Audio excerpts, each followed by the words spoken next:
Confronté à une vague de manifestations violentes qui ont ébranlé Madagascar depuis le 25 septembre, le président Andry Rajoelina a procédé à la dissolution de l'ensemble de son gouvernement, y compris le Premier ministre qui occupait ce poste depuis 2018. Les ministres sortants assureront la gestion des affaires courantes jusqu'à la mise en place d'un nouvel exécutif.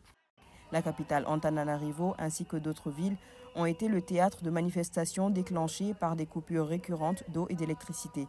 Le Haut Commissariat des Nations Unies aux droits de l'homme recense au moins 22 morts et plus de 100 blessés depuis le début des manifestations. Ces chiffres ne sont pour le moment pas reconnus par le gouvernement, mais selon l'ONU, certaines victimes ont été atteintes par des tirs des forces de sécurité, tandis que d'autres ont succombé lors de pillages et de violences en marge des rassemblements. D'importants dégâts matériels ont également été enregistrés, poussant les autorités à imposer un couvre-feu nocturne.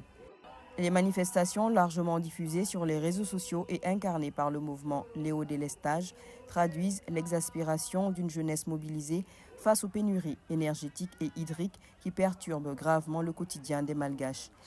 En dépit de la dissolution du gouvernement et des mesures annoncées par le président Rajoelina, la situation demeure tendue dans la capitale et dans plusieurs autres villes.